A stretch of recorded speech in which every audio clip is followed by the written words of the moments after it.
கர்த்தருடைய பரிசுத்த நாமத்துக்கு மகிமை உண்டாவதாக. இந்த நாளிலும் ஏப்ரல் மாதம் வாக்குத்தத்த ஆராதனை பிரசங்கத்துக்குள் கடந்து போகும். கர்த்தரின் மகிமையால் நிறைவுகள் உண்டாகும் என்று சொல்லக்கூடிய தலைப்பில் தேவனுடைய வார்த்தை பார். பிலிப்பியர் புஸ்தகம் 4ஆம் அதிகாரம் 19ஆம் வசனம். இந்த ஏப்ரல் மாதத்துக்கான வாக்கு தத்துவம் பிலிப்பியர் புஸ்தகம் 4ஆம் அதிகாரம் 19ஆம் வசனம். என் தேவன் தம்முடைய ஐஸ்வரியத்தின்படி உங்கள் குறைவை எல்லாம் கிறிஸ்து இயேசுவுக்குள் மகிமையிலே நிறைவாக்குவார். ஆமென். நம்முடைய தேவன் அவருடைய குமாரனாகிய இயேசு கிறிஸ்துடைய நாமத்துக்குள்ளாக அவருடைய மகிமையின் நிறைவிலே நம்மளை இந்த மாதம் நிறைவாக்க போகிறார். ஆமென். கர்த்தரின் மகிமையால் நிறைவுகள் உண்டாகும். ஆமென். இந்த நாட்களில் நாம் சொல்லும்போது அநேக குறைபாடுகளை நீங்க பார்த்திருக்கலாம். அநேக குறைபாடுகள், குடும்பத்தில் சமாதானத்தின் குறைபாடுகள், பலத்தின் குறைபாடுகள், சந்தோஷத்தின் குறைபாடுகள், பணத்தின் குறைபாடுகள், வேலையில குறைபாடுகள், வியாபாரத்தில் குறைபாடுகள், பிள்ளைங்களுடைய படிப்புல குறைபாடுகள், குடும்பத்துக்குள்ள ஒரு ஐக்கியத்தினுடைய குறைபாடுகள், இப்படி அநேக நாட்கள் இந்த குறைபாடுகளுக்குள்ள நீங்க வந்து அநேக பிரச்சனைகளை நீங்க சந்தித்திருக்கலாம். அதனால அநேக போராட்டங்களினால அநேகமா நீங்க ஆவிசுவாசத்தினால நிறைய பேசியிருக்கலாம். ஆவிசுவாசத்தினால நிறைய மனம் நொந்து போயிருக்கலாம். கடந்த நாளிலே ஒரு 3 நாள் ஃபாஸ்டிங்கில் நாங்கள் இருந்து இந்த வார்த்தைகளை எடுக்கும் பொழுது கர்த்தர் எங்களுக்கு சில வெளிப்பாடுகளை கொடுத்தார். அந்த வெளிப்பாடுகள் நிமித்தமாகத்தான் இந்த வாக்கு தத்தத்தை எடுத்து இன்னைக்கு தேவனுடைய வார்த்தைக்குள் கடந்து வந்திருக்கிறேன்.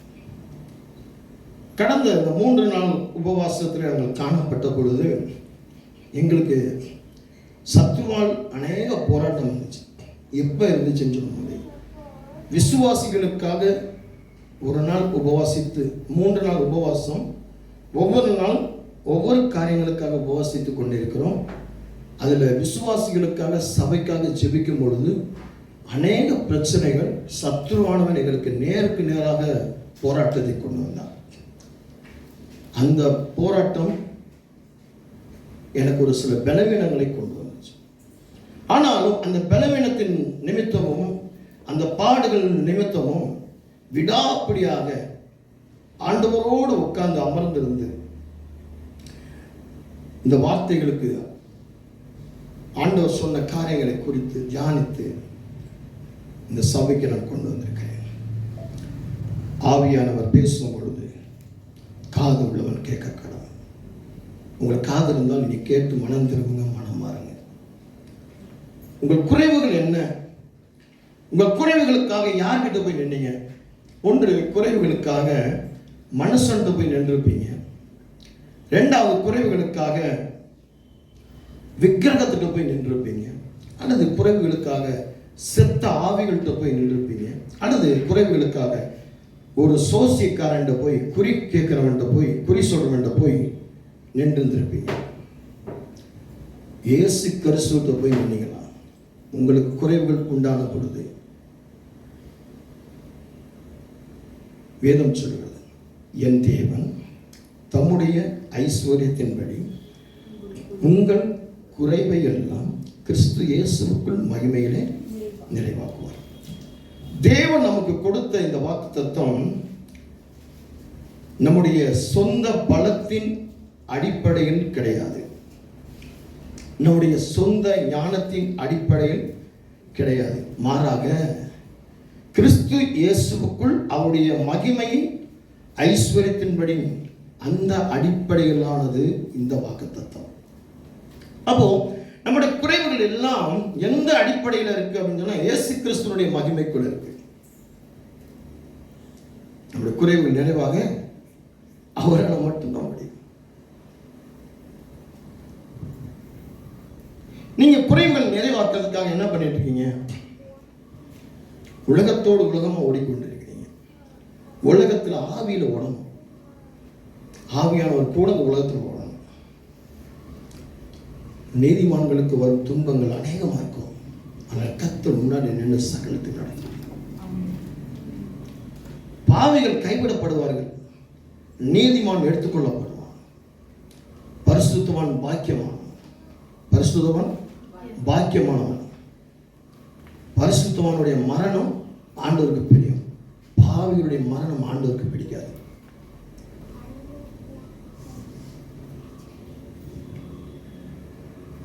வேதம் சொல்லுகிறது.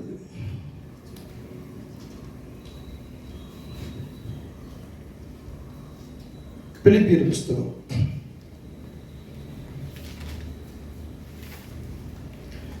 4ஆம் அதிகாரம் 16ஆம் வசனம்.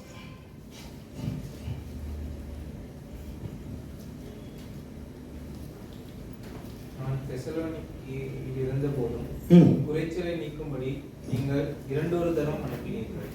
குறைச்சலை நீக்கும்படி இரண்டு ஒரு தரம் அனுப்பினீர்கள். ஆமென். அப்போ இந்த குறைச்சலை நீக்கிறதுக்காக ஆண்டவர்கிட்ட எத்தனை முறை போய் நிற்கிறோம்? 2 நேரம் போய் நிற்போம். நல்லா யோசித்து பாருங்க. குறைச்சலை நீக்கும்படி ஒரு நேரம் 2 நேரம் போய் நிற்போம். நம்மளே முடிவு பண்ணிடுவோம், இந்த குறைச்சல் ஆண்டவர் நீக்க முடியாதுங்க. பக்கத்து வீட்டுக்காரன் சொல்லுவோம், இங்கே ஒரு நல்ல குறி சொல்றவன் இருக்கிறான், நல்ல ஜாதகம் பார்க்கிறவன் இருக்கிறான், நல்ல ஆவி, அந்த ஆவியில அசுத்தாவியில நிறைஞ்சு ஆடி குறி சொல்றவன் இருக்கிறான், என் கூட வாங்க. உடனே நம்ம என்ன பண்ணுவோம்? இது கூட நல்லா இருக்கு, உடனே பதில் கிடைக்குது, உடனே பதில் கிடைக்குது அப்படின்னு சொல்லிட்டு அப்புறம் என்ன செய்யணும்? நான் 2 முறை போய் நின்னேன். இப்போ ஒரு மனுஷன்கிட்ட போய், உங்க தகப்பன்கிட்ட போய் ஒரு பிள்ளை போய் நிற்கிது, அப்பா எனக்கு ஒரு பென்சில் வாங்கி கொடுங்க, ஒரு பேனா வாங்கி கொடுங்க, அல்லது ஒரு ரப்பர் வாங்கி கொடுங்க, ஒரு நோட்டு வாங்கி கொடுங்க. அப்படி நிற்கிது, ஏதோ ஒன்று கேட்டு நிற்கிது. காலையில் வேலைக்கு போகையில கேட்கும்போது அப்பங்கார் என்ன சொல்லுவார்? உடனே வாங்கி கொடுக்க மாட்டார். பிள்ளைக்கு ரொம்ப அர்ஜென்ட்டாக இருக்கும், அவர் வேலைக்கு போயிடுவார். பிள்ளை ஃபோன் பண்ணி கேட்கும், அப்பா எனக்கு நோட் வேணும், பென்சில் வேணும், ரப்பர் வேணும், என்ன செய்ய? நான் வந்துடுறேன் வாங்குவேன். அப்போ எதிர்பார்த்துக்கிட்டே உட்காந்துருக்கோம். எதிர்பார்த்துட்டு உட்காந்து என்ன செய்யும்? யாரை எதிர்நோக்கி பார்த்துட்டு இருக்கும்? நம்பிக்கை யாரை நோக்கி இருக்கும்? விசுவாசம் யாரை நோக்கி இருக்கும்? ஏன்னா அப்பா வந்துருவான், கண்டிப்பா வாங்கி கொடுத்துருவான். அது ஒரு தடவை கேட்டுட்டு உள்ள, 2 தடவை கேட்டு உள்ள, அதோடைய முழு நம்பிக்கை கடைசியோடு யார்கிட்ட இருக்கு? தகப்பன் வேலை விட்டு வந்த பிறகு கேட்கும், என்னப்பா வாங்கிட்டு வந்துட்டியா? ஒருவேளை வாங்கிட்டு வரலன்னு சொன்னா, என் கூட வா, கையை பிடிச்சி கூட்டிகிட்டு போய், உனக்கு என்ன நோட்டு வேணும், உனக்கு என்ன பென்சில் வேணும், உனக்கு என்ன ரப்பர் வேணும், உனக்கு பிடிச்சது வாங்கிக்க, உனக்கு பிடிச்ச கம்பெனி வாங்கி, நான் காசு கொடுத்துட்றேன். அப்பா இது வாங்கிக்கிறவா, இது நல்லா இருக்கு வாங்கிக்கோ. அப்பா இது வாங்கிக்கிறவா, இது கலர் கலராக இந்த நோட்டு இருக்கு வாங்கிக்கோ. எப்பா இந்த இரசல் பார்ப்பா, நல்லா பொம்மையை வாங்கிக்கிறவா வாங்கிக்கோ. எப்பா இந்த பென்சிலை பார்த்துக்கோப்பா நல்லா இருக்கு வாங்கிக்கோ. இதுதான் தகப்பன். ஆனால் இந்த பிள்ளை என்ன கடைசி வரைக்கும் நிற்க வேணும். உடனே இதே முடிவு, அப்பா வேலைக்கு போயிட்டான், வாங்கி கொடுக்காம போயிட்டான், அவ்வளோதான் அப்படின்னு சொல்லிட்டு ஓடி போய் பக்கத்து வீட்டில் நின்றுட்டு, எனக்கு இரவல் கொடுக்குறியா பென்சில், எனக்கு இரவல் கொடுக்குறியா ஒரு பேப்பர், இதைத்தானே நீங்கள் செய்யறீங்க சொல்லப்படுது இல்லையா? உடனே நீங்களும் முடிவு எடுத்துக்கிறீங்க, ஆண்டவர் அவ்வளவுதான், எனக்கெல்லாம் செய்ய மாட்டார், எனக்கெல்லாம் கொடுக்க மாட்டார். அப்போ யாருக்காக வானத்தையும் பூமியும் படுத்த சகல ஆசீர்வாதங்களையும் உருவாக்கி வைத்திருக்கிறார் பிரியமான பிள்ளைகளே? சொல்லுங்க.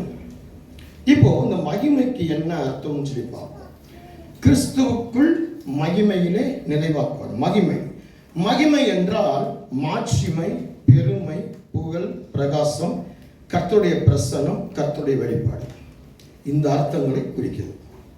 கிரேக்கத்தில் டோக்ஸா என்ற ஒரு வார்த்தையை இந்த மகிமைக்கு யூஸ் பண்ணிக்கிறாங்க, இணையாக யூஸ் பண்ணிக்கிறாங்க. இதனுடைய பொருள் என்ன அப்படின்னு சொன்னால் கண்ணியம், மதிப்பு, நிலை அப்படின்னு சொல்லப்படுது. எபிரேயத்தில் இந்த மகிமைக்கு என்ன சொல்லியிருக்காங்க அப்படின்னு சொல்லி பார்க்கும் பொழுது கபோட் அப்படின்னு சொல்லியிருக்கிறாங்க. கபோட், இந்த கபோட் என்ற சொல்லுக்கு மகிமைக்கு இணையானது என்ன அப்படின்னா ஆட்சி, அதிகாரம் அப்படின்னு சொல்லி மகிமைக்கு விளக்கம் கொடுத்திருக்கிறாங்க.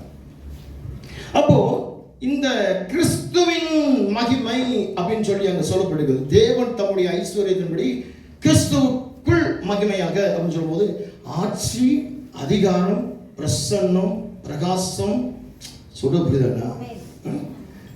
மாட்சிமை, பெருமை, புகழ், இது எல்லாமே கலந்திருக்கக்கூடியதான் ஆண்டோடைய நிறைவு.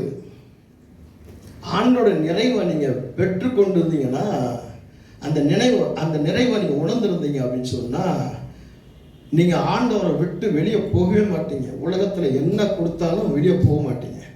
சபையே கிடப்பீங்க, ஊழியமே கிடப்பீங்க, ஆண்டவரே கிடப்பீங்க.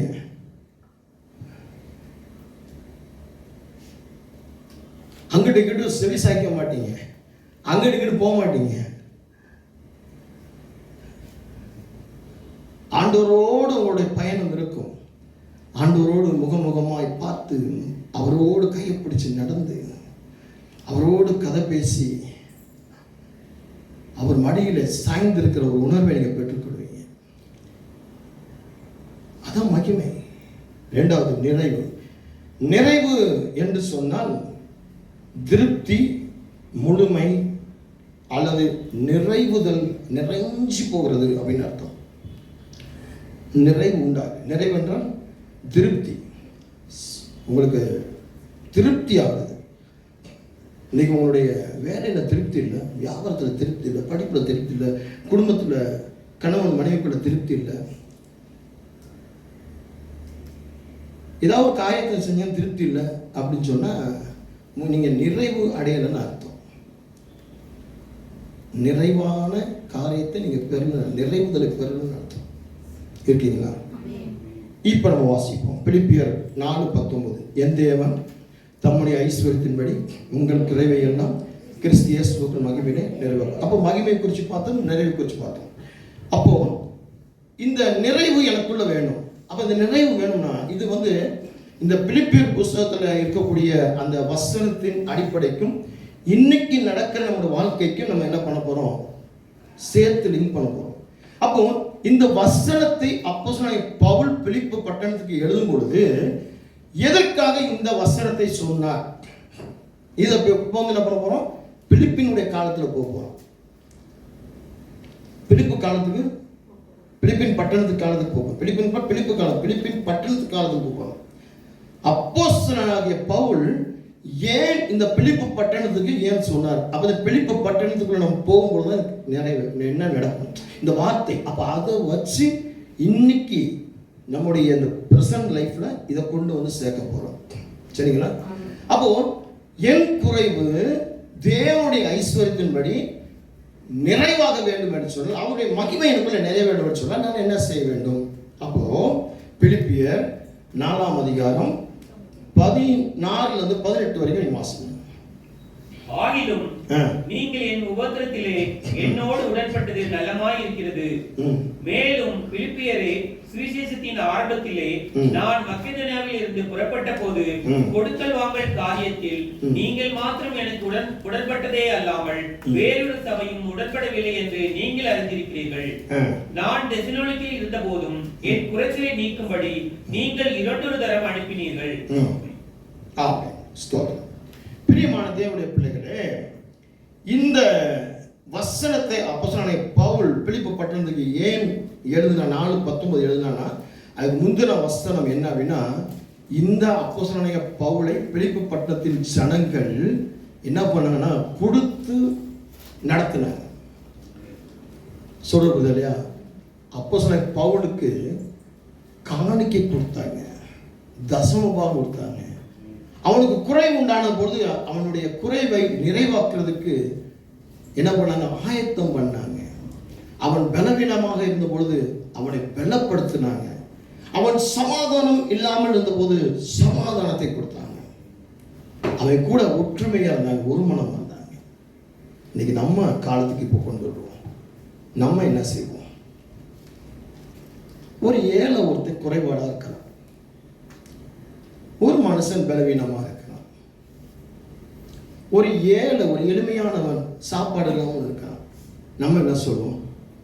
அவனுடைய பாவம், அவன் குற்றம் செஞ்சிருப்பான், அவன் குறை செஞ்சிருப்பான், ஏதாவது செய்யாம ஆண்டவர் தண்டிச்சார் அப்படின்னு நம்ம சொல்லுவோம். அதனாலதான் நம்முடைய குறைவுகள் நிறைவாக மாட்டேங்குது. ஆண்டோடைய மகிமையை, அந்த பிரசன்னத்தை, அந்த பிரகாசத்தை, அந்த ஒளியை, அந்த வெளிப்பாடுகளை நம்ம புரிய முடிய மாட்டேங்குது, பெற்றுக்கொள்ள மாட்டேங்குது. நீங்க ஒரு ஏழைக்கு கொடுக்கணும், இல்லாதவனுக்கு கொடுக்கணும், பசி உணவனுக்கு பசி ஆத்தணும். அவனுடைய நல்ல விஷயத்துல நீங்க தலையிடாமல் இருந்தாலும் அவனுடைய கெட்ட விஷயத்துல நீங்க பங்கெடுக்கணும். அவனுடைய பலவீனத்தை பங்கு. ஏன்னா அந்த பிலிப்பு பட்டணத்தினுடைய சனங்கள் அப்போஸ்தலனாகிய பவுலுக்கு அவனுடைய எல்லா வகையிலும் நன்மை செய்ததுனால இவன் இந்த ஆசீர்வாத வசனத்தை சொல்லி என்ன பண்றான்? ஆசீர்வதிக்கிறான். இந்த வசனத்தின்படி கர்த்தர் உங்கள் குறைவுகளை எல்லாம் அவர் மகிமையில நிறைவாக்கி உங்களை ஆஸ்வதிப்பான்னு சொல்லி ஆஸ்வதிக்கிறார். இன்னைக்கு தேவனுடைய சபையில் தேவனுடைய ஊழியக்காரர்கள் உங்களை ஆசீர்வதிக்கும் பொழுது அந்த ஆசீர்வாதம் ஏன் நீங்கள் பெற்றுக்கொள்ள முடியாமல் போகிறது என்று சொன்னால், நீங்க சபையிலையும் ஊழியக்காரனோடும் ஒத்து போகிறதில்ல, சபையையும் ஊழியக்காரனையும் தாங்கிறது கிடையாது. இதான் கடந்த நாள் நான் பார்த்த வெளிப்பாடுகள். ஆண்டவர் சமூகத்தில் உட்கார்ந்து, இயேசுவே ஏன் என்னுடைய ஜனம் நிறைவான ஆசீர்வாதத்தை பெறல? ஏன் குடும்பங்களுக்கு ஒரு பிளவு? ஏன் பிரச்சனை, போராட்டம்? ஏன் இப்படி காரியங்கள் அப்படின்போது நிறைய விஷயத்தை கர்த்தர் உணர்த்தினார். உங்களுடைய பாவங்களை உணர்த்தினார், உங்களுடைய விக்கிரகங்களை உணர்த்தினார், உங்களுடைய ஒவ்வொரு வழி தவறுகளான காரியங்களையும் கர்த்தர் உணர்த்தினார். குறைவான ஜனங்களை ஏளனமாக பேசுறது குறித்து பேசினார். குறைவான காரியத்தில் நீங்க அநேகமா எரிச்சலா இருக்கிறதை குறித்து பேசினார். இருக்கீங்களா?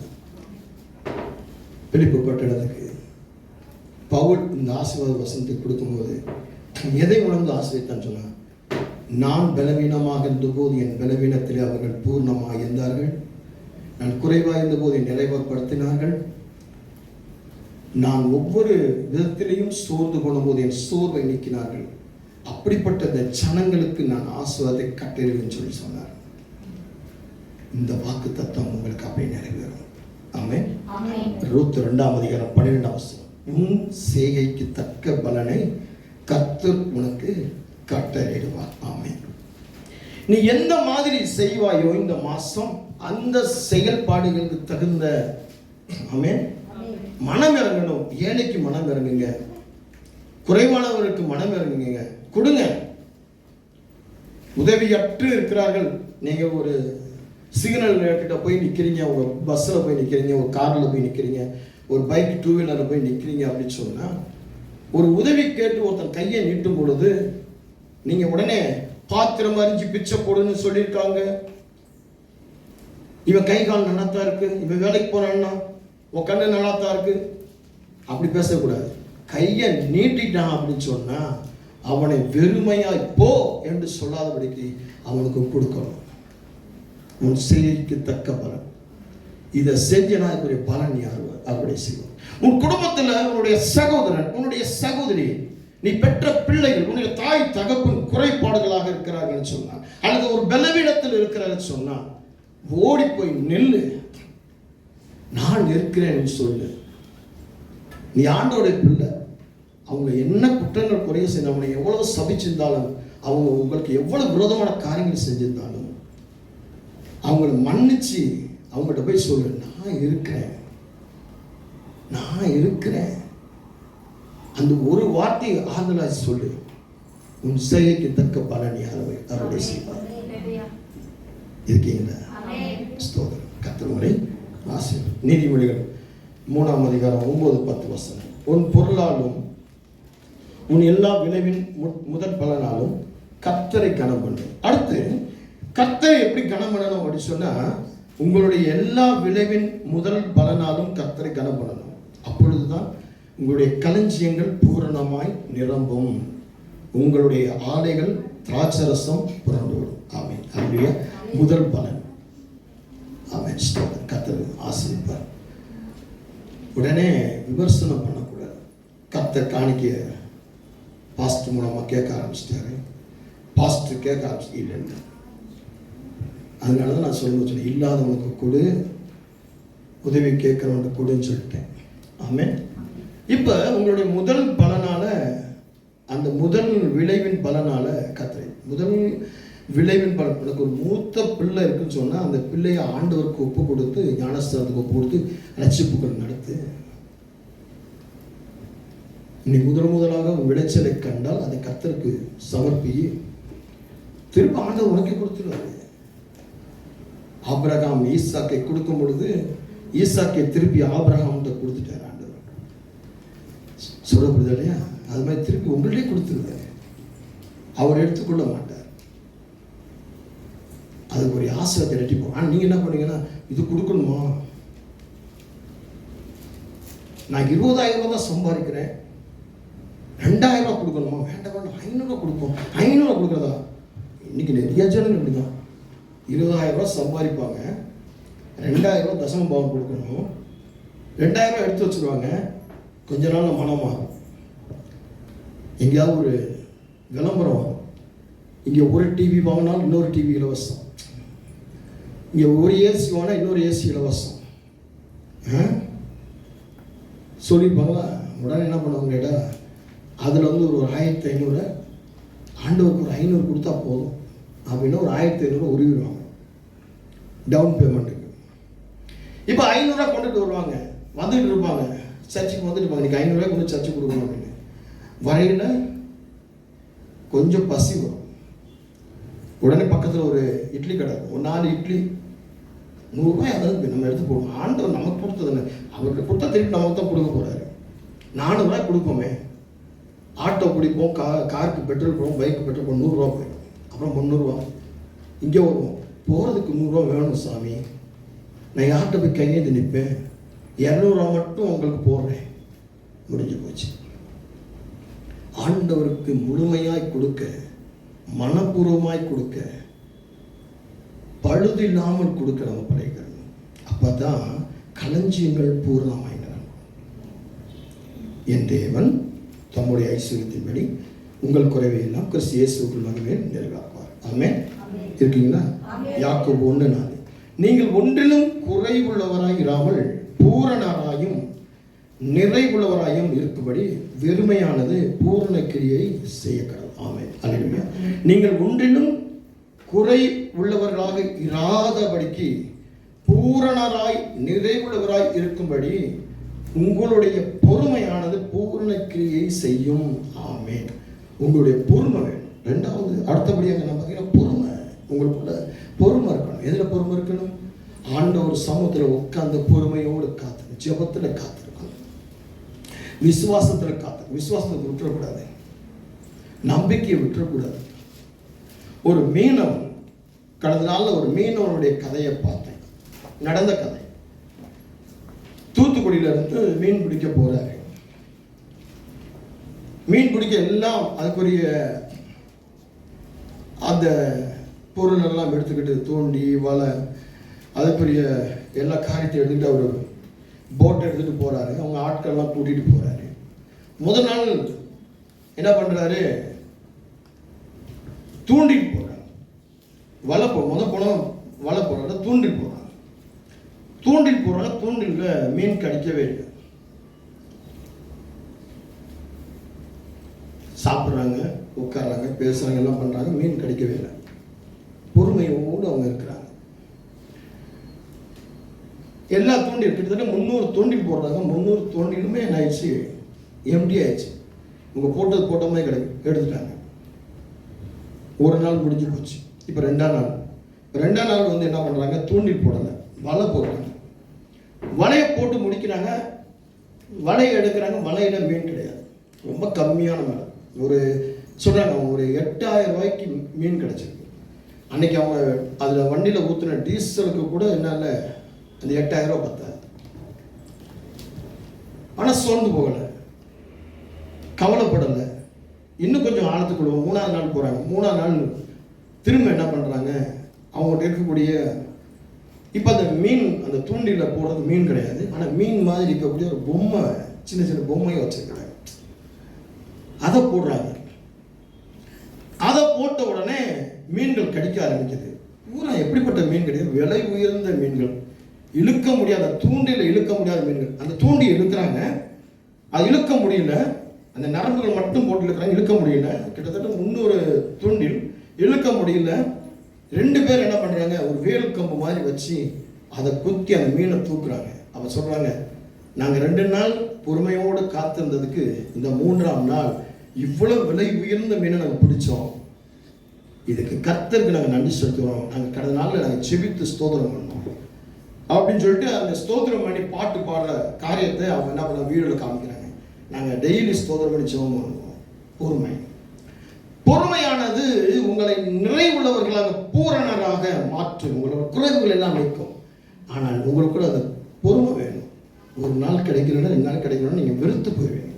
உடனே நீங்கள் என்ன பண்ணிடுவீங்க, மறைச்சு போகணும், ஊரை விட்டு போகணும், இந்த வீட்டை காலி பண்ணணும். உடனே என்ன பண்ணிடுவோம், நிறைய முடிவெடுத்துருவீங்க.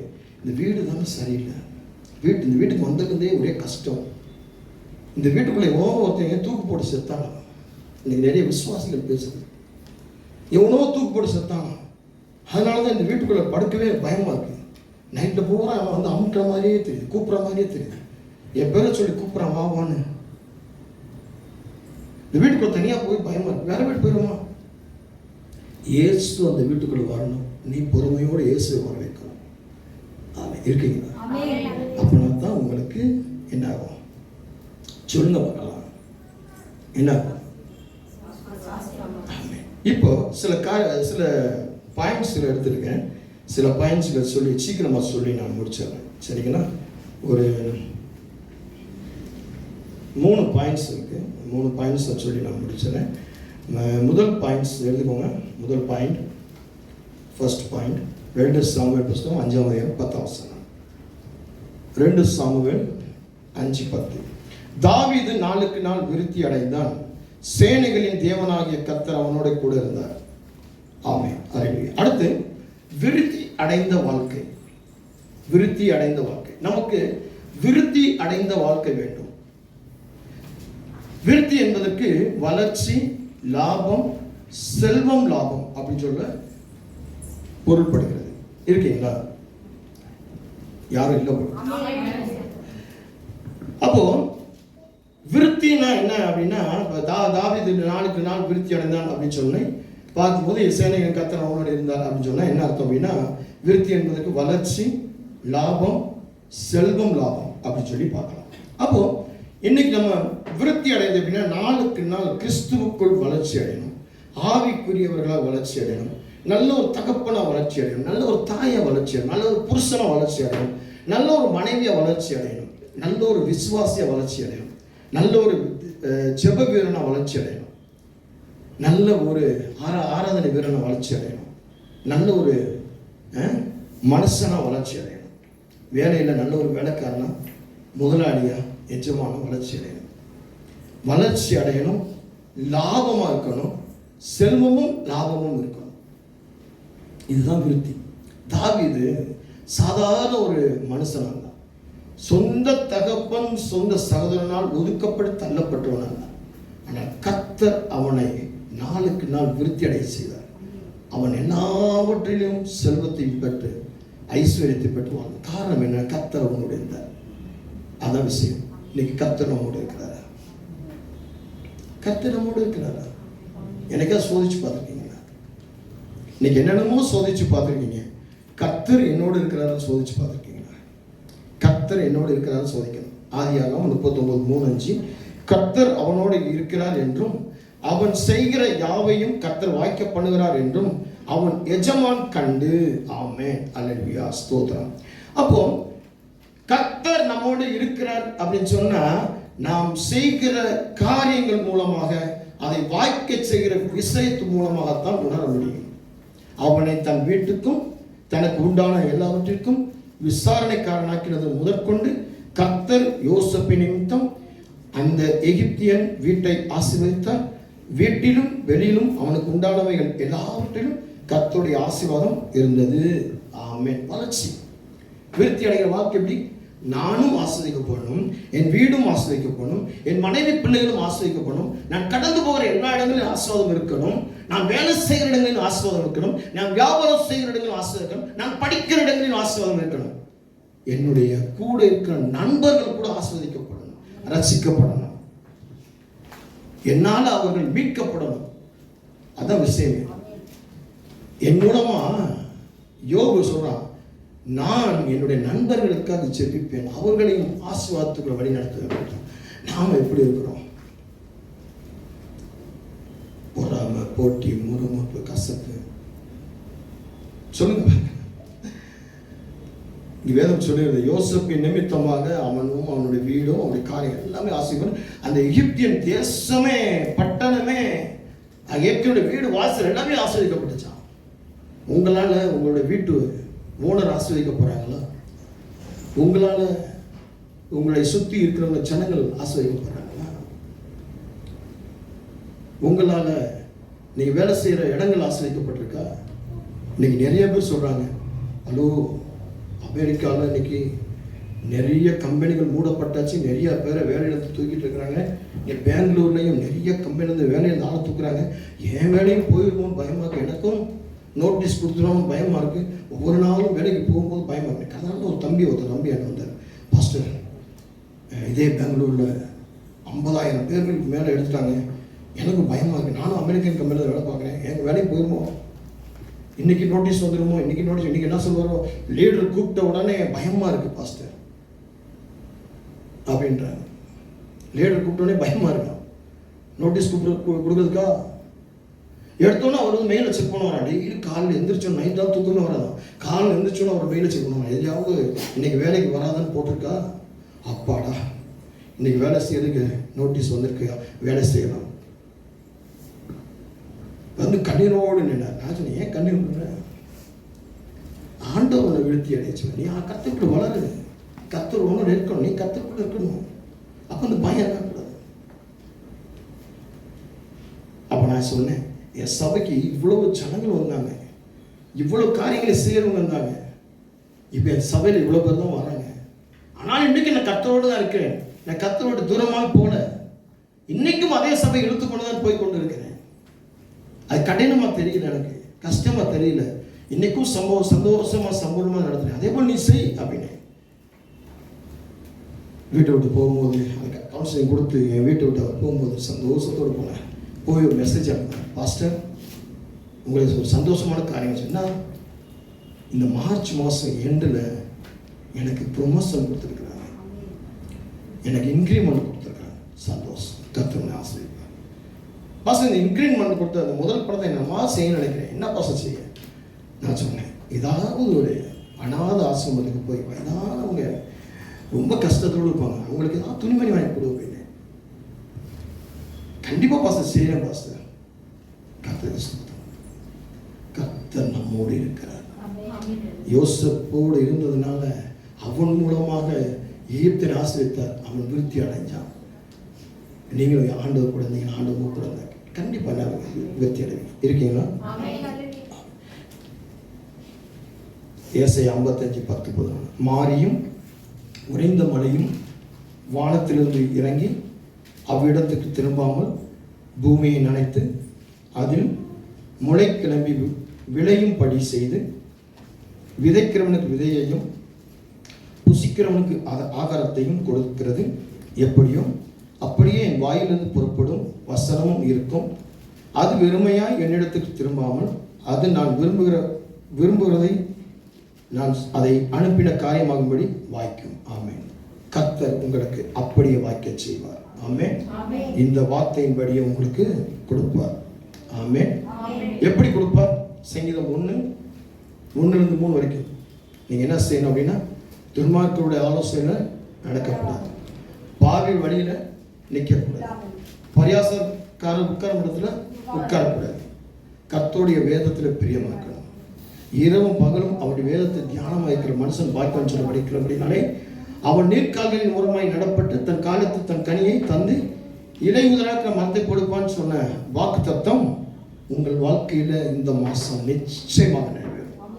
எத்தனையோ வருஷம், எத்தனையோ மாசம், எத்தனையோ வாரம், எத்தனையோ நாள் குறைபாடுகளுக்குள்ள எத்தனையோ குறைபாடுகளை கண்டு வேதனைப்பட்டு வியாகுலப்பட்டு ரொம்ப துக்கமாக இருந்திருக்கலாம்.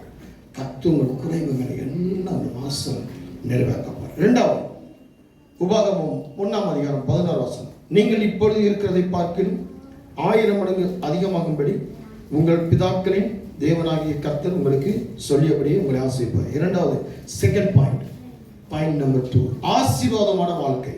ஆமென். இந்த நாட்களிலும் கர்த்தர் உங்களுக்கு குறைவுகளை எல்லாம் மாற்றி நிறைவுகளை கொடுத்து ஒரு ஆசீர்வாதமான வாழ்க்கையை உங்களுக்குள்ள கொடுக்க போவார். எனக்கு என் குடும்பத்தில் ஆசீர்வாதம் இல்லை, எனக்கும் என் கணவனுக்கும் மனைவிக்கும் ஆசீர்வாதம் இல்லை, எனக்கும் என் பிள்ளைகளுக்கும் ஆசீர்வாதம் இல்லை, எனக்கும் என்னுடைய பெற்றோர்களுக்கும் ஆசீர்வாதம் இல்லை அப்படின்னு சொல்லி வேதனைப்பட்டு கொண்டிருக்கலாம், துக்கப்பட்டு கொண்டிருக்கலாம். கர்த்தர் இந்த நாளிலே உங்களுடைய வாழ்க்கையை ஆசீர்வாதமான வாழ்க்கையை மாற்றப் போகிறார்.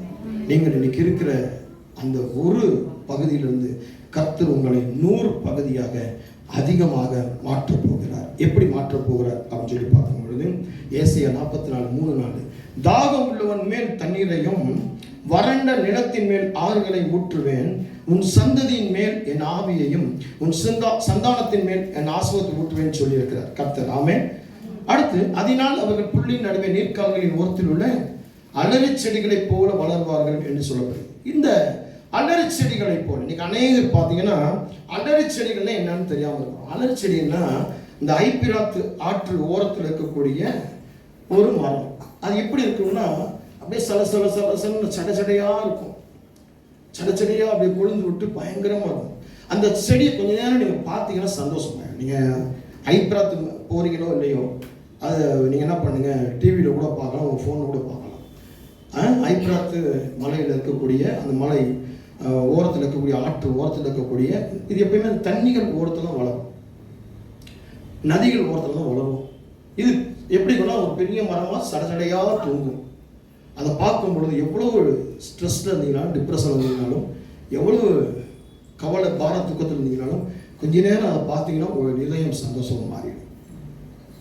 அதுபோல தான் கர்த்தர் இந்த மாதத்தில் உங்களை மாற்ற போகிறார். தாகம் உள்ளவன் மேல் தண்ணீரையும் வறண்ட நிலத்தின் மேல் ஆறுகளை ஊற்றுவேன்னு சொல்லிக்கிறார். ஆமென். எனக்கு அன்பான தேவனுடைய பிள்ளைகளே, நீங்கள் தாகமாக இருக்கிறீங்களா, நீங்கள் வறண்ட நிலமாக இருக்கிறீங்களா, நீங்கள் ஆண்டவர் நோக்கி பாருங்க. கர்த்தர் நிச்சயம் இந்த மாதம் உங்களுக்கும் உங்கள் பிள்ளைகளுக்கும் ஆசீர்வாதத்தை ஊற்றுவார். எப்படி ஊற்றுவார்? அதனால் அவர்கள் புல்லின் நடுவே நீர்க்கால்களின் ஓரத்தில் உள்ள அலர்ச்சிகளை போல வளர்வார்கள். அநேகருக்கு நீங்கள் ஸ்ட்ரெஸ் பஸ்டடாக இருப்பீங்க, அநேகருக்கு டென்ஷன் ரிலீவராக இருப்பீங்க, டென்ஷன் ரிலீஃப் கொடுக்குற பிள்ளைகளாக இருப்பீங்க.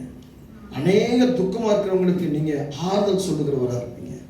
அநேகர் சொல்லுவாங்க, உங்களை பார்த்த உடனே ஒரு சந்தோஷம் வருது பிரதர், உங்கள்கிட்ட மனம் திறந்து பேசின உடனே எங்களுக்கு பாரங்களை இறக்கி வச்சது போல அப்படி சொல்லக்கூடிய ஒரு சாக்கியத்தை கர்த்தர் கொடுப்பார்.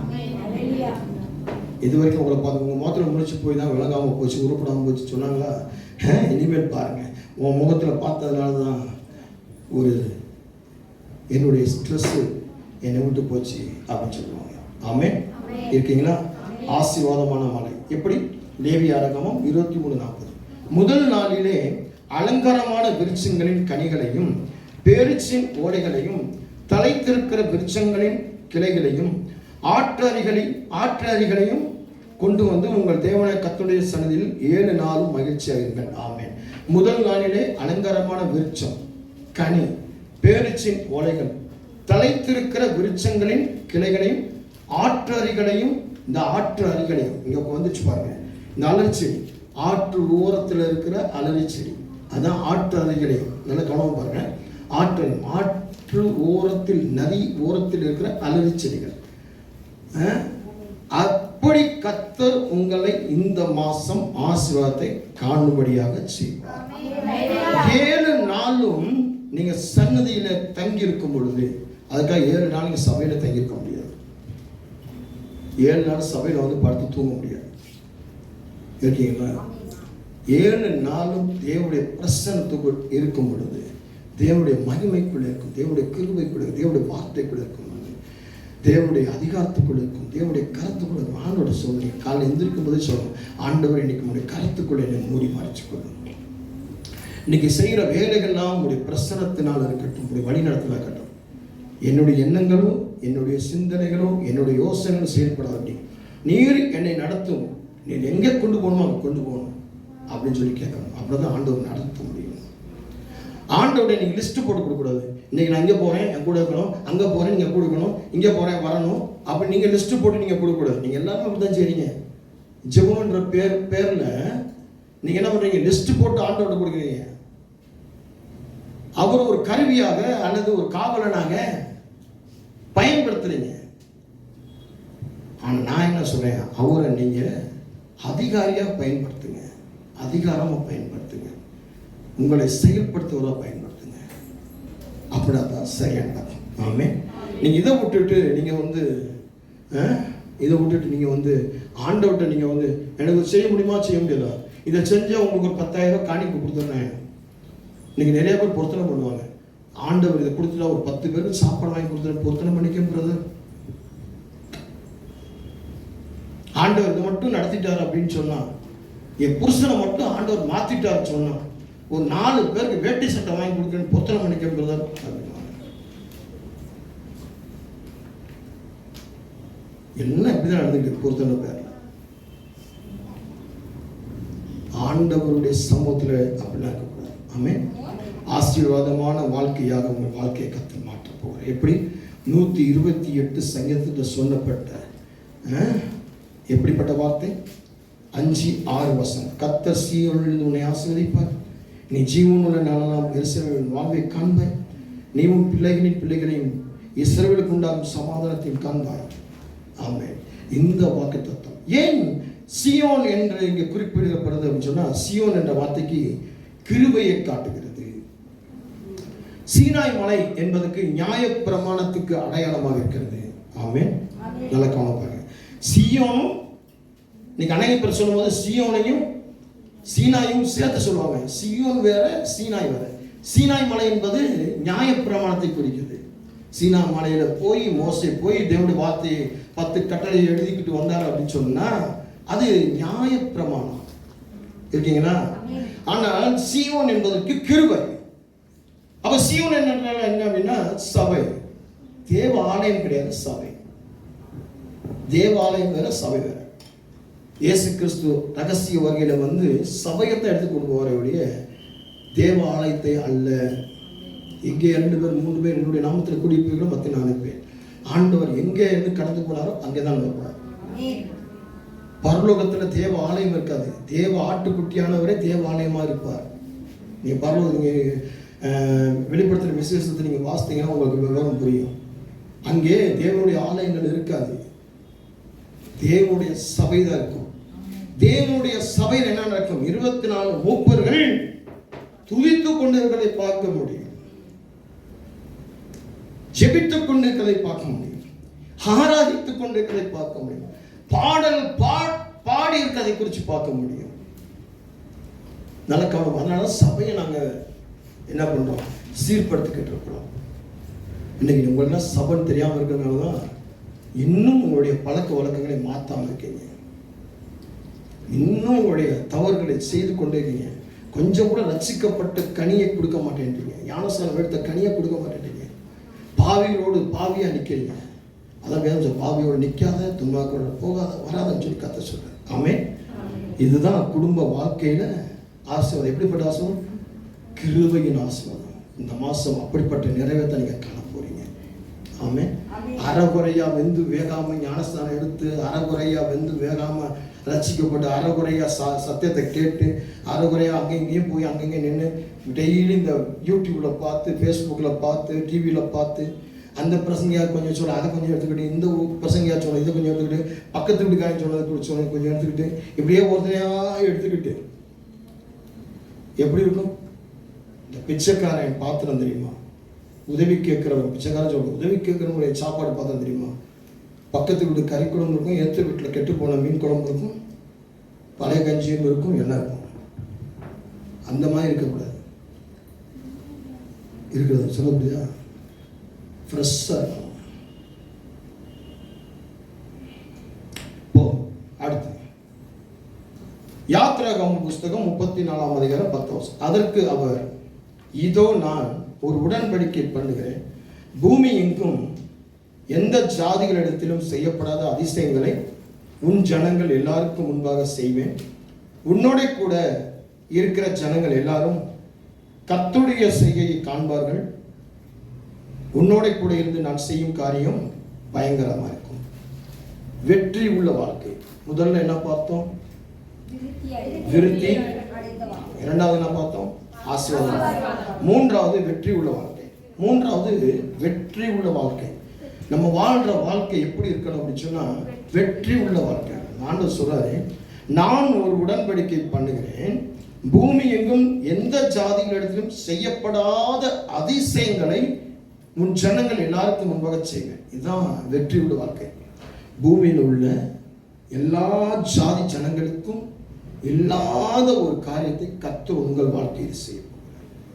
உலகத்தில் உள்ள சகல ஜாதிகளையும் எல்லா ஜனங்களையும் இல்லாத ஒரு உடன்படிக்கை கர்த்தர் உங்களுக்கு செய்து, அதான் வெற்றியின் வாழ்க்கை.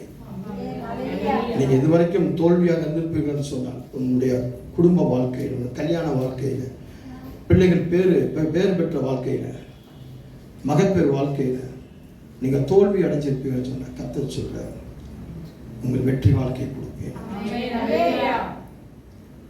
வெற்றி நிச்சயமாக கிடைக்கும். ஆதியாகமம் 15:1. இந்த காரியங்கள் நடந்த பின்பு கர்த்தருடைய வார்த்தை ஆபிராமுக்கு தரிசனத்தில் உண்டாகி, அவர், ஆபிராமே, நீ பயப்படாதே, நான் உனக்கு கேடகமும் உனக்கு மகா பெரிய பலனுமாய் இருக்கிறேன். பயப்படாதீங்க, கர்த்தர் உங்களுக்கு மகா பெரிய பலனா இருப்பார். எதை கண்டு பயந்து போகாதீங்க. உங்க வாழ்க்கை நடக்கிற ஒவ்வொரு விஷயத்தை கண்டு பயப்படாதீங்க. கடந்த நாளில் ஒரு சகோதரி சொன்னாங்க, என்னுடைய ரிலேட்டிவ்க்கு கேன்சர் வந்துருச்சு பாஸ்டர், அதே போல எனக்கும் வந்துருமா, எனக்கு பயமா இருக்கு. என்னுடைய ரிலேட்டிவ்க்கு அந்த கேன்சர் டெய்லி அவங்க துடிக்கிறத பார்க்கும்போது எனக்கு வேதனையா இருக்குது. அதே போல நானும் துடிப்பேன், எனக்கு பயமா இருக்கு. ஒவ்வொரு நாளும் தூக்கமே வர மாட்டேங்குது பாஸ்டர். என்னால் ஜெபம் பண்ண முடியல, என்னால் சர்ச்சுக்கு போக முடியல, என்னால் சாப்பிட முடியல, என்னால் தூங்க முடியல. தூக்கத்தில் கூட கனவு மாதிரி வருது, எனக்கும் கேன்சர் வந்த மாதிரி கனவு வருது, நானும் சாகிறது போலயே கனவு வருது அப்படின்னாங்க. அப்போ நான் சொன்னேன், கர்த்தர் உங்களுக்கு கேடகமாக இருக்கிறார், கர்த்தர் உங்களுக்கு பெரிய பலனாக இருக்கிறார். அவங்களுக்கு வந்தது இவங்களுக்கு வருமானு சொல்லி, அவங்களுக்கும் உங்களுக்கும் வேற, அவங்களுடைய ஜெனட்டிக் வேற, உங்களுடைய ஜெனட்டிக் வேற. இந்த கேன்சர் ஜெனட்டிக்காக வருது, அல்லது இன்னைக்கு நடக்கக்கூடிய லைஃப் ஸ்டைலில் கூட வரக்கூடியது, சாப்பாடு தன்மையில் வரக்கூடியது. நீங்கள் சாப்பாடை சரிப்படுத்துங்க. எது அந்த நோய் எதிர்ப்பு சக்திக்கு சாப்பிடணும் அதை சாப்பிடுங்க. வாக்கிங் போங்க. நீங்கள் உங்களை நல்ல ஸ்ட்ரென்த்தாக வச்சுக்கோங்க, ஆக்டிவாக வச்சுக்கோங்க. ஏன் கவலைப்படுறீங்கன்னு சொல்லிட்டு இருந்தேன். ஒரு 10-20 நாள் கழிச்சு திரும்ப என்கிட்ட ஃபோன் பண்ணி சொன்னாங்க, பாஸ்டர் இப்போ தினமும் வாக்கிங் போகிறேன், உற்சாகமாக இருக்கிறேன், ஜெபத்தில் இருக்கிறேன். சென்னையில் ஒரு சகோதரி சொன்னாங்க, 70-75 வயசு அவங்களுக்கு. அவங்க சொன்னாங்க, என்னுடைய சொந்தக்காரங்களுக்கு எல்லாம் முழங்கால் வலி, நடக்க முடியாமல் இருக்கிறாங்க. எல்லாருக்கும் முழங்கால் ஆப்ரேஷன் பண்ணியிருக்காங்க. எனக்கும் 72-75 வயசு ஆகிப்போச்சு. எனக்கும் இப்போ நடக்க முடிய மாட்டேங்குது பாஸ்டர். எனக்கும் முழங்கால பயம், சின்ன வலி தான் பயம் இருக்கு. அதனால நான் ரெஸ்ட்டில் இருக்கிறேன். இப்போலாம் நான் ஞாயிற்றுக்கிழமை சர்ச்சைக்கு போகிறதில்ல. நான் ஒரு மாரநாதா சபைக்கு போயிட்டுருக்கேன். பாஸ்டர்கிட்ட சொல்லி மாதம் கம்யூனியன் கொண்டு வந்து வீட்டில் கொடுத்துட்டு போகிறாங்க, மூப்பர் கொடுத்துட்டு போகிறாங்க. பயமாக இருக்குது. நான் சொன்னேன், பயமாக நீங்கள் முடங்கி கிடைக்காதீங்க. அவங்களுக்கு வந்துக்கிற மூட்டு வலி வேற, உங்களுக்கு வந்துக்கிற மூட்டு வலி வேற. அவங்கள பார்த்து எனக்கு வந்துருமோ வந்திருக்கு. நீங்கள் நடந்து சர்ச்சைக்கு போய் நீங்கள் கம்யூனியன் எடுத்து பாருங்க அப்படின்னு. உடனே நடந்து போய் என்ன பண்ணி கம்யூனியன் கொண்டு எடுத்துட்டாங்க. சொன்னாங்க, பாஸ்டர் நடந்தே வந்துட்டேன் பாஸ்டர், சர்ச்சுக்கு வந்துட்டேன் பாஸ்டர். இப்போ வாரணாசி சர்ச்சில் ஒரு பெரியவர் இல்லை, சின்னவர் தான் இருந்தார் அப்படின்னாங்க. ஓகே பாஸ்டர், ஓகே, ரொம்ப சந்தோஷம். இனிமேல் வாரம் சர்ச்சுக்கு போவாங்க. ரொம்ப நாள் கழிச்சு எனக்கு ஃபோன் பண்ணாங்க, பாஸ்டர் இப்போ உற்சாகமாக இருக்கிறேன். இப்போ என்னுடைய வீட்டில் வந்து லிஃப்ட்டு ஒர்க் ஆகலை, நான் 4வது மாடியில் இருக்கேன். 4 மாடிகள் நடந்து மேலே போகிறேன். கீழே வந்து காய் வாங்கிட்டு போகிறேன், கீழே வந்து பழம் வாங்கிட்டு போகிறேன் அப்படின்னாங்க. எத்தனை மாதம் முடங்கி கிடந்தாங்க? 6 மாதம் வீட்டுக்குள்ளே முடங்கி கிடந்தாங்க. ஏன்னா இன்னைக்கு எல்லாருமே என்ன கேட்டிங்கன்னா, அவங்களுக்கு வந்து எனக்கு வந்துருமோ, அவங்களுக்கு வந்து அவங்க இப்படியே தான் எல்லாருமே சொல்கிறேன் ஒழிய, என்னுடைய காரியம் என்ன, நான் யார் கூட இருக்கிறேன், எனக்கு யார் பலனாக இருக்குது, யார் கிடமாக இருக்குது, அதை உணரணும். அதான் வெற்றியுள்ள வாழ்க்கை. வெற்றியுள்ள வாழ்க்கை உங்களுக்கு முடங்கி போகிற வாழ்க்கை கிடையாது, உங்களை பிரகாசிக்க வைக்கிற வாழ்க்கை. இப்படி கொலோசியர் 2:14-15, கொலோசியர் 2:14-15, நமக்கு எதிரடையாகவும் கட்டளைகளால் நமக்கு விரோதமாகவும் இருந்த கையெழுத்தை குலைத்து அதை நடுவில் இராதபடிக்கு எடுத்து சிலுவையின் மேல் ஆணி அடித்து துரைத்தனங்களையும் அதிகாரங்களையும் உரிந்து கொண்டு வெளியரங்கமான கோலமாக்கி அவைகளின் மேல் சிலுவையிலே வெற்றி சிறந்தார். இந்த வெற்றியைத்தான் கர்த்தர் உங்கள் வாழ்க்கையில கொடுத்திருக்கிறார். எப்படி? நமக்கு எதிரடையாக இருந்த கட்டளைகள், விரோதங்கள், கையெழுத்தை நம்முடைய நடுவில் இராதபடிக்கு நமக்கும் ஆண்டவருக்கும் நடுவாக பிரிவினையாக இருந்த அந்த திரைச்சலை கிழித்தெடுக்கக்கூடிய அந்த சிலுவையின் மேல் ஆணி அடித்த கர்த்தர் இன்னைக்கு அந்த பிரிவினை மாற்றி அந்த துரைத்தனங்களை அதிகாரங்கள் உரிந்து கொண்டு வெளியரங்கமான கோலமை அவைகளின் சிலுவையில் வெற்றி சென்ற தேவன் அந்த வெற்றியை நமக்கு கொடுத்திருக்க அப்படின்னாலே நீங்களும் வெற்றியுள்ள வாழ்க்கை வாழ முடியும். நீங்க தோத்து போக மாட்டீங்க, உங்களுக்கு தோல்வி கிடையாது. இந்த தோல்வி விட்டு முதல் வெளியே வாங்க. ஆண்டவர் சொல்லுங்க, நீர் எனக்கு மகா பலனா இருக்கிறேன், நான் எதுக்கு தோல்ந்து போகணும், நான் எதுக்கு பயப்படணும், நான் எதுக்கு பயப்படணும் சொல்லுங்க, சொல்லி பாருங்க. 3 நாள் உபவாசத்தில் இருக்கிறேன், 31, 1, 2, 3 நாள் உபவாசத்தில் இருக்கிறேன். உபவாசத்தில் இருக்கிறேன். நானும் பாஸ்டரும் கடைக்கு போகிறோம். இந்த மெயின் ரோடு, நான் பல வருஷம் கார் ஓட்டி இருக்கிறேன், நிறைய வண்டி, பெரிய பெரிய வண்டி ஓட்டிருக்கேன். பஸ் எடுத்துருக்கிறேன், லாரி எடுத்துருக்கிறேன், டிடி டெம்போ டிராவலர் எடுத்துருக்கிறேன், பெரிய பெரிய வண்டி எடுத்துருக்கேன், 407 இது மாதிரி நிறைய வண்டிகள் ஓட்டிருக்கிறேன். எனக்கு ஆக்சிடென்ட்டே வந்தது கிடையாது. எத்தனையோ பைக்குகள்லாம் ஓட்டிருக்கிறேன், எஸ்டி ஓட்டிருக்கிறேன், இந்த மாதிரி நிறைய பைக்குகள் ஓட்டிருக்கிறேன். ஆக்சிடென்ட் பண்ணதே கிடையாது. நடந்து போயிட்டு இருக்கோம் நானும் பாஸ்டர் அம்மா இங்கே நிப்பாட்டிட்டு இந்த மெயின் ரோடு, பனசாடி மெயின் ரோடு கடந்து போய் அந்த சுபான்பாளையம் எக்ஸ்டென்ஸ் வந்து கடந்து போய் அங்கிட்டு போய் திரும்ப வரேன். நான் வரும்போது வண்டியே இல்லை. அப்போ வண்டியை நான் எப்பவுமே கடந்து கிராஸ் பண்ணும்போது ரொம்ப கவனமாக இருப்பேன். வண்டியே வரல அப்படின்னு சொல்லிட்டு அப்படி கடந்து வரேன். ஒரு 16-17 வயசு தம்பி வரான், நல்ல ஸ்பீடு. எப்படி வந்தான் அதில் காற்று தனமாக வந்தான், ஒரே அடி தூக்கி எரிஞ்சாங்க. என் கண்ணாடி ஒரு பக்கம் போது, என்னோட பர்ஸ் ஒரு பக்கம் போது, என்னுடைய செருப்புகள் 2 ஒரு பக்கம் போகுது. என் கண்ணு பாஸ்டர் அவன் பார்த்துக்கிட்டே இருக்காங்க. ஐயோ இயேசுவேன்னு கத்துறாங்க.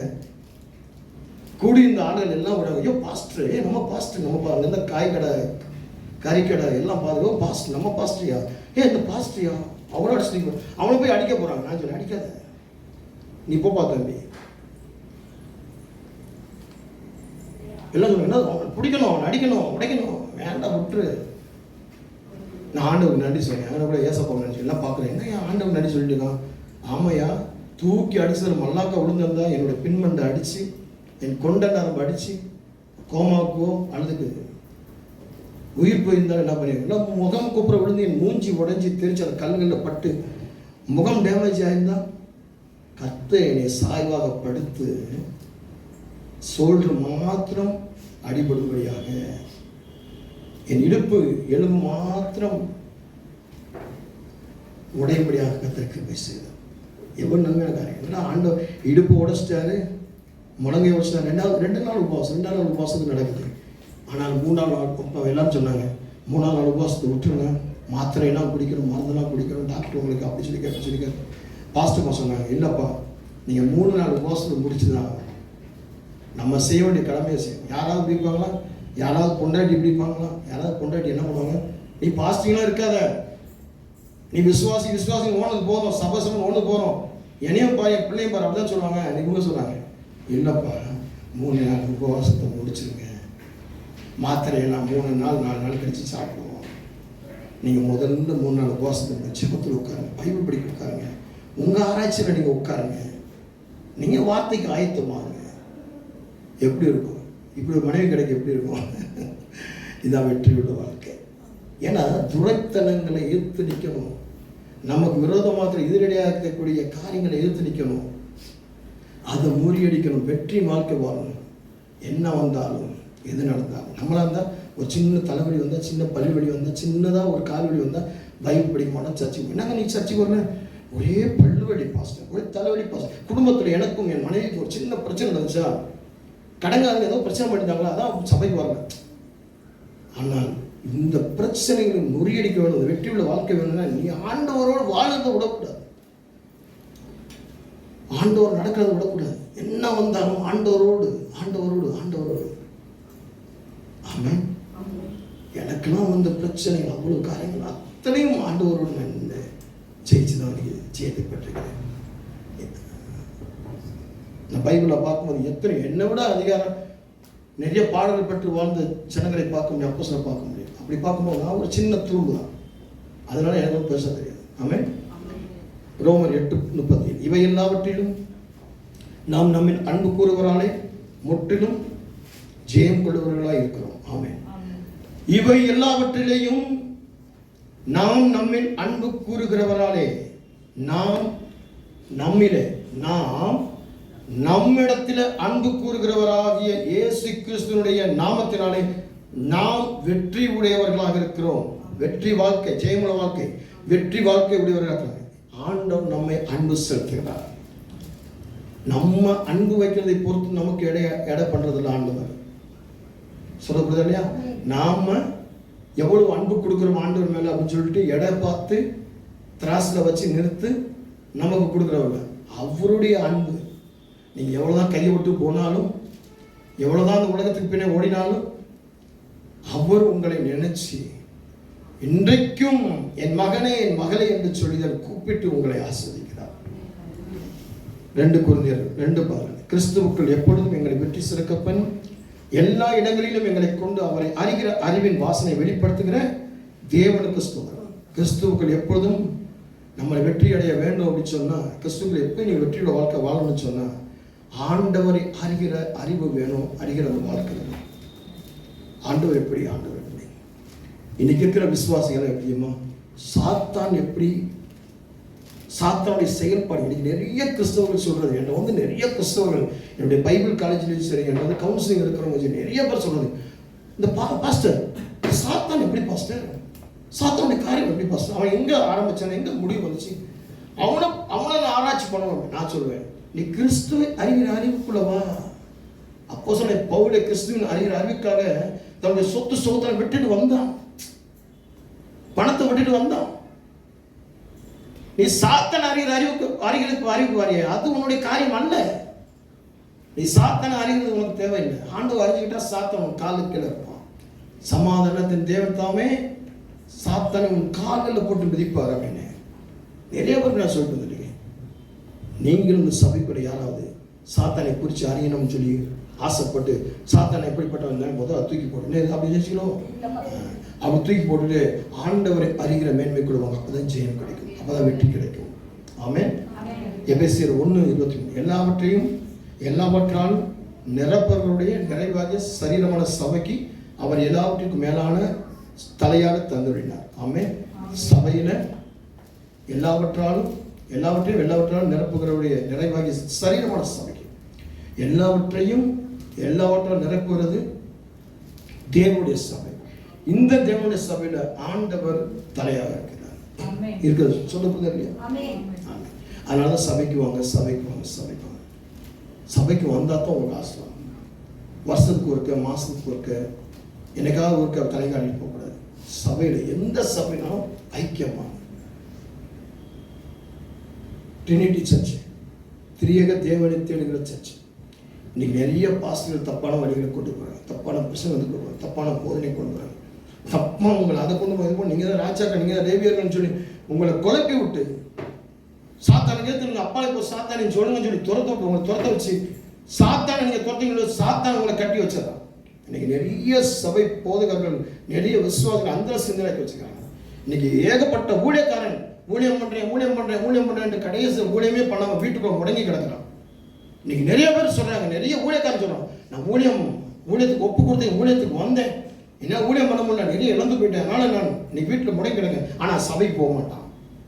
சபைக்கு போனால் சொல்லுவான், என்ன சிஸ்டர், என்ன பிரதர், சபைக்கு வந்தா எனக்கு சுகர் இருக்கு, டைமுக்கு சாப்பிடணும், ரொம்ப உட்காந்துருந்தா கால் வீங்கிடுது, அதனால ரொம்ப நேரம் உட்கார முடியாது.